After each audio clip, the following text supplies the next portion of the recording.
Greetings my YouTubers, welcome back. I feel like it's very reasonable to do before you buy, you know, because this game's going to be pretty much be out soon, October the 10th, Battlefield 6, and it's received a lot of good news. So that's the reason why I'm pursuing this video. I've played it, I did have the early access as well, so do stay tuned because all of this is going to be a honest review, and I appreciate you all tapping into my last video. Let's delve into it.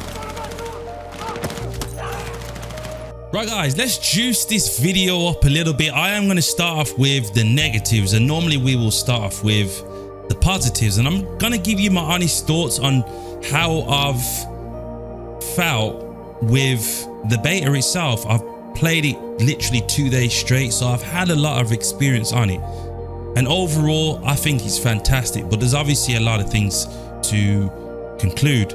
So the first one, I'm going to go with the recoil on the weapons. To me, there needs to be some sort of enhancement. I don't know what it is. I don't know if it's the specific type of weapons that's not allowing you to shoot the weapon properly. There's a lot of times that I'm shooting and the recoil is so poor. Like, I really don't know what it is. And I've tweaked a few settings. It's made it a little bit better, but there's still an issue with it. And I'm just referring back to the other Battlefields, what I've played, and the recoil on the weapons weren't like that. You know, I'm not saying this is a major issue, and this is what's leading to another issue that I'm going to say. Settings is a requirement before you delve into the game, because if you leave it on the settings as it is, you are going to have some issues, and I promise you that, and we're going to come to a video with regards to that. Another issue that I've come across as well, and I don't know if you guys have experienced it as well, this is the first time I've actually experienced it on a game, and it's constant ammo shortage. You know, I really want to enjoy myself. If I'm on like a 5 or 6 kill streak, because I like obviously going through opponents, not getting killed and stuff, and without running out of ammo. I just feel like you run out of ammo way too quick on this game. Yes, I know you will run out of ammo eventually, but as I said, and there's a few other content creators have complained about this as well, so I'm not the only one. So whenever I've watched their videos and have said it, I'm like, haha, like I'm not the only one that feels this. So that's obviously another one. And what I would say is the poor weapon ranges, you know, and that mixed with the recoil doesn't give the best of experience. I'm having major issues with this right now. I just feel like they're very poor. When they're more up close, they're good. So for example, the SMGs, I feel like they're quite lacking in some sense, and I hope that they do rectify this.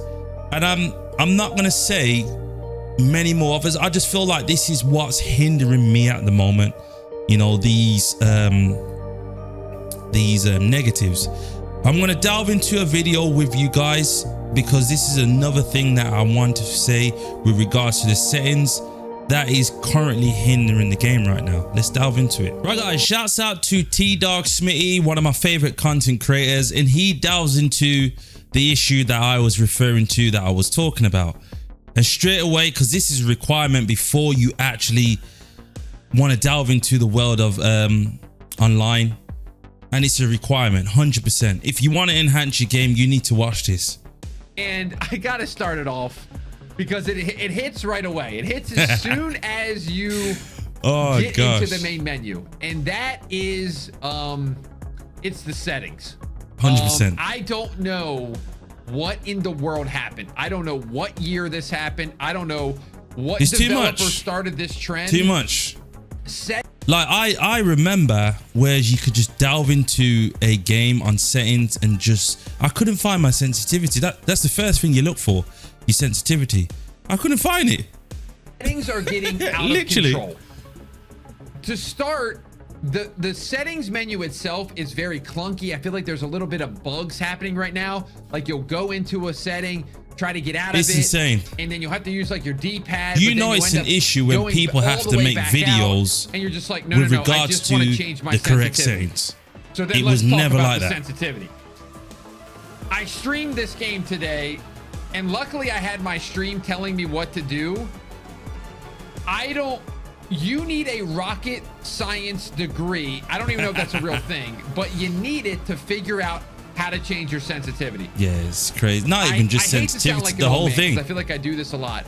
But back when I would play Call of Duty 4, World at War, the sensitivity was one button. Yeah. Low, medium, or high. What do you want to play Or you on? can that was your ADS, tweak it a bit that more. was your look sensitivity. Now, I think times have gotten, over time things get better. And that's a good thing. And we've just gone too far. There was settings for the aim. I didn't even know how to pronounce some of these. What's it changing? I have no idea. Now, next up. Right, guys, let's delve into the positives. And let me say this first and foremost. There's more positives than negatives for sure. The game is great. But obviously, I've already covered the negativity. And the first thing I'm going to mention is the graphics. The graphics are stunning. It's the best I've seen so far on a Battlefield game. And they're just amazing. Honestly, I couldn't believe what I was actually seeing when I was actually playing the game itself. It actually feels like you're inside the screen, which is amazing. Also, to add to that, the destruction sites, like anything you see, you can perform something. So if I, for example, said I need this building to blow down, you can blow it down. And I just think that's amazing. The destruction sites, adding more dynamic gameplay is amazing. Also, one other thing as well that I feel like that's really great inside the game is the medic support. And I think they should implement that on all games. And for them to do so, it's kind of them thinking outside the box, referring to more realism. And I was really happy with that. So the medic support is a fantastic addition to the game. And shouts out to EA themselves. I think overall, what I am experiencing the most that is the best is the kills. The realistic combat kills, the enemy takedowns is very authentic and impactful.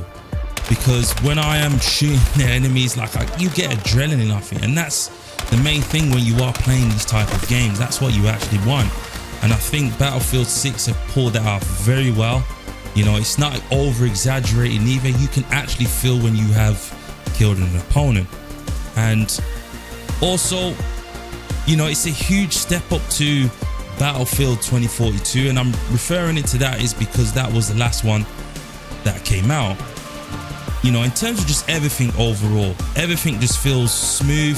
It feels fantastic. I'm telling you this now, if they add what I mentioned from the negatives, just to tweak a couple of things, honestly, this will be one of the best. It has the potential now, 100%. But I guarantee you that it will be one of the best FPS games in history, hands down. Right, guys, so there's a couple of things that I'm going to say before we actually end this video to make sure I'm not missing out on anything. And the biggest thing that we have been told that it has been confirmed, we will be getting a story mode. I feel like that's incredible because we all know when Battlefield 2042 came out, we couldn't believe what we've seen. So it has been confirmed that we are getting a story mode. And I'm just going to flick through a couple of things that I feel like it might be positive or negative, but let's obviously go through. King of the Hill, this wasn't there pretty much at the start. I didn't see this on the first beta, but I've played this mode. Incredible, nice and quick. You got the conquest and breakthrough, domination, and there's obviously going to be more. But what I was about to say is that a lot more things are going to be added, such as like team deathmatch and whatnot. And this game has had a really good start in my opinion. Despite the fact that I've said the negatives, the positives definitely outweigh. I'm not a massive fan of like the big maps, with too many players in there. If they could do something similar to like Ground War, then I'm all in it. I've always been a Ground War player, from Call of Duty, whereas we're just going at it without the tanks and stuff and whatnot. That's what I'm all about. But I'm not discrediting these modes at all. I think that's still pretty cool. You guys are probably wondering about the maps as well. I've been enjoying the maps. I'm not gonna lie. I think the maps are pretty cool. Some of them on the conquest mode and the other bigger player base could be a little bit bigger in my opinion, but it's not an issue, hence why I've not mentioned it. And loadouts, I think bringing the classes loadouts was, I don't even know why it went in the first place. It was strange on why it mentioned in the first place. And I'm not going to go too much into detail with regards to this. I think they've aced all like the attachments and stuff in there, you know, pretty much the things that you need in an actual game. This beta has limited of weapons. Apparently once you get the full release version, there's going to be way more weapons in there. And the weapons do feel different, you know, because previous games, for example, like Call of Duty, a lot of weapons do tend to feel the same, but Battlefield, I can honestly say that all the weapons feel some sort of difference. And before we even actually end this video, the real moral of it is Battlefield going to kill Call of Duty. Let's be real, guys. Battlefield has the potential to kill Call of Duty, but it won't. There's no way. Call of Duty is too big of a franchise to kill. Despite the fact that what's going on right now, let's be honest, it won't kill it. There's no way. And that's in terms of the history, the revenue, the sales, to be exact. There's too many things, guys. The reputation, way too many things. Is Call of Duty going to lose a lot of its fan base? Yes, of course. But what you need to remember as well is you can play these two games at the same time. You know, that's what I'm going to do. When Black Ops 7 comes out, I will be playing it. And when the release comes out for Battlefield 6, I will be playing it. They're two different games, and it keeps getting compared far too much. And you've just got to either pick a side and be quiet about it, or just play both. And I don't think there's any harm with playing both. But guys, if you do tend to like this video, which I believe I've given you a good one to kind of like rethink your idea on if you want to purchase the game, then please show some support. In my opinion, if you ask me, would I purchase the game? Yes, definitely. I am going to be getting Battlefield 6. It's met my expectations, and hopefully it does for you as well.